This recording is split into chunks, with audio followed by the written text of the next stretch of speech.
Salam sejahtera, terima kasih karena bersama dengan saya di Nazilin Unity Channel. Baru-baru ini, Ketua Pemuda PAS menyatakan bahwa calon pertama Perdana Menteri daripada PAS ialah Tuan Ibrahim Tuan Man.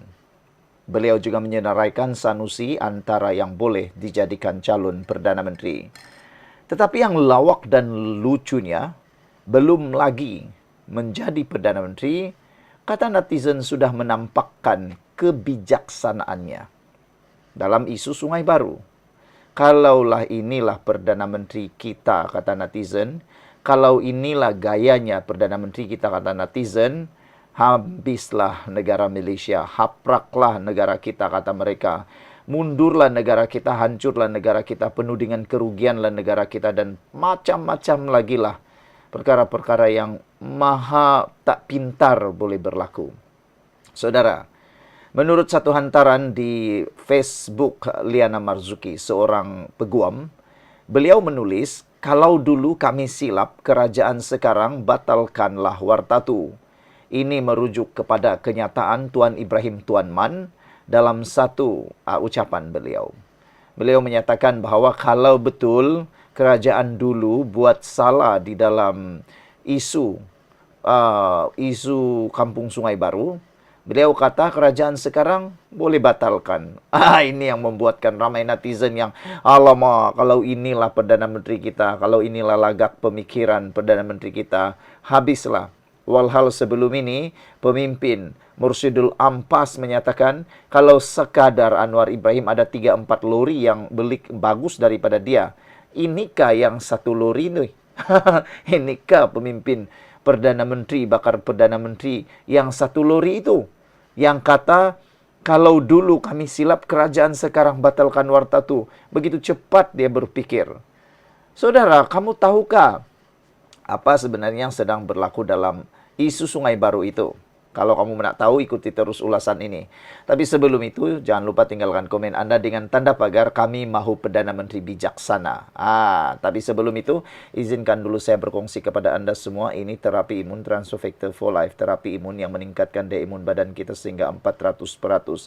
Secara umum dan ringkasnya, apabila imun badan kita lemah, apabila imun badan kita bodoh, apabila imun badan kita tidak seimbang, kita kena penyakit dan penyakit berakar di dalam tubuh badan kita. Lalu kita sakit kronik. Tapi terapi imun ini mengajar, menguatkan dan menyeimbangkan imun badan kita. Apabila imun badan kita sudah jadi kuat, pintar, bijaksana dan juga seimbang, imun badan itulah yang akan bertindak menghapuskan semua akar penyakit yang bertumbuh, berakar, bersarang di dalam tubuh badan kita. Apabila penyakit ataupun akar penyakit itu telah dihapuskan oleh imun badan kita sendiri, maka kita sembuh daripada semua jenis penyakit. Cepat dapatkan produk yang hebat ini melalui nombor telefon saya yang tertera. Saudara, produk ini lulus KKM, halal, diperakui oleh doktor-doktor di seluruh dunia dan di Malaysia. Kalau tuan-tuan dan puan-puan sudah berdoa bertahun-tahun untuk masalah kesehatan Anda, mungkin ini jawaban yang Tuhan hantar pada Anda malam ini. Saudara-saudara sekalian, kalau dulu kami silap, kerajaan sekarang batallah warta itu. Itu antara petikan ucapan Tuan Ibrahim Tuan Man. Secara umumnya, kata Liana Marzuki, batal warta bermaksud semua penduduk kena pulang balik duit pampasan. Yang ini dia tak pernah dengar kah? Kalaulah warta itu dibatalkan, kamu tahukah bahwa sudah ramai penduduk di Kampung Sungai Baru itu sudah mendapat pampasan. Silap-silap hari bulan ada sudah yang sudah guna. Dan ada pampasan itu sudah dimasukkan dalam amanah raya. Jadi, kalau dibatalkan warta itu, persoalan pertama, masih mampukah penduduk di Kampung Sungai Baru itu kembalikan semula pampasan yang mereka telah terima? Silap-silap hari bulan tak jadi taik pun. Tak guna pun. Jadi sekarang nak tanya kepada pemimpin, bakal Perdana Menteri PAS ini, nak kembalikan uang itu, siapa yang nak kembalikan? Takkan kerajaan lagi. Itulah, aduh, hancurlah kerajaan ini, hancurlah negara ini kalau inilah bakal Perdana Menteri kita. Kerajaan kena ganti balik bayar pemaju. Sebab buat rumah transit dan sebagainya. Saudara, rumah transit yang dibina itu perlu dibayar kalau rumah yang sebenarnya tidak siap. Saudara-saudara sekalian, just to satisfy minority. Ini jenis pemimpin otak megeret ke lutut, kata Liana Marzuki.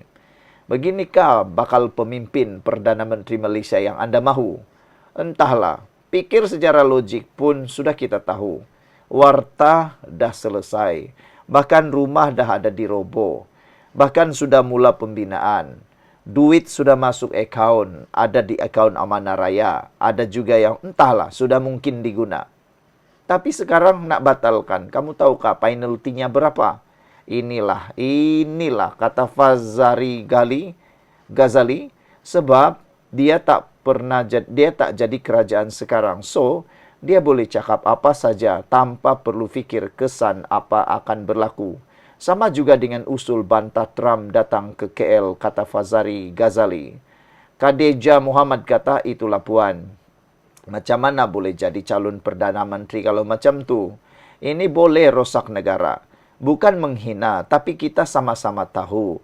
Kriteria nak jadi seorang Perdana Menteri jauh sangat tu, kata Khadijah. Idan Baharin kata, tak fahamlah. Macam mana cara bakal Perdana Menteri PAS ini berfikir? Tak heranlah motor guna diesel dia cakap. Tu pun pemuda PAS namakan dia sebagai calon Perdana Menteri. Tabs kata, rumah yang dah roboh tu pun bukannya boleh tumbuh balik macam pokok. Takkan nak guna duit rakyat atas sebab kesilapan kerajaan terdahulu. Nanti peruntukan untuk rakyat atau pembangunan pula dikurangkan sebab nak selesaikan hal kampung Sungai Baru. Itulah jadinya, bila orang lain pula lebih sudu dari kuah dibandingkan pemilik sebenar, kata Miss Jainan. Asma Liza kata, inilah level otak letak kat mana nih. Buat malu pemimpin saja, kata beliau. Itulah antara paling tercerdik dalam parti PAS, kata Ahmad Sahir. Abab kata, dia ingat macam membeli goreng pisang boleh sorong tarik, katanya. Terkejut juga mendengar ulasan dan juga kenyataan daripada Tuan Ibrahim Tuan Man, kata seorang netizen. Dia ingat macam beli goreng pisang, terkejut, kata beliau. Minta waktu sedekah duit Milo kepada pemaju untuk batalkan. Harap-harap pengundi insaflah. Otak inilah yang berangan jadi Perdana Menteri, soal seorang netizen lagi. Saudara, kata Sarafuddin Musa, ya saya terfikir macam puan sebutkan ini. Senang sangat argumen mereka. Macam manalah siap nan ni calonkan Tuan Ibrahim Tuan Man jadi Perdana Menteri. Kalau macam ni, jahanamlah Malaysia, kata Azamuddin In. Zaiha Harun kata, susah kita, tapi malangnya mungkin ramai netizen di luar sana berfikiran begitu. Sangat naif. Dan Muhammad Hanis Nazari kata, dan berjangkitlah kepada walaun sis. Bukan, ini mentaliti walaun berjangkit pada pemimpin baru betul. Sebab memang jenis pemalas tak ada buat homework dulu. Atau diorang memang tak take a political mileage. Teringat pula bakal Perdana Menteri ke-11. Kerajaan boleh je batal warta tu. Habis siapa nak bayar balik duit pampasan dekat pemaju tu siapa? Takkan kerajaan pula nak bayar duit dekat pemaju. Ingat nak bayar sekupang dua kah? Penduduk tu nak kena bayar full coat. Kerajaan nak kena bayar duit dekat pemaju tu. Sebab buat rumah transit. Habis tu, orang yang duduk rumah transit nak duduk mana pula? Macam-macam lah. Sendiri buat warta, sendiri suruh orang batal warta pula. Inilah calon Perdana Menteri. Lawak sungguh. Hijrah itu satu amalan mulia, puan. Pemimpin PAS ini mengamalkan hijrah otak dari kepala ke lutut. Jangan kutuk lebih-lebih ya, kata Ahmad Nasir. Umi Aminah kata, macam tu pun depa boleh tergamak calonkan jadi Perdana Menteri. Hancurlah negara kita kalau ini benar berlaku. Bak lirik lagu search. Tong kosong tunggang langgang tapi engkau hentam saja, kata seorang netizen. Sekian dulu untuk kali ini. Jangan lupa tinggalkan komen Anda, tekan butang subscribe, dan kita jumpa lagi. Bye-bye.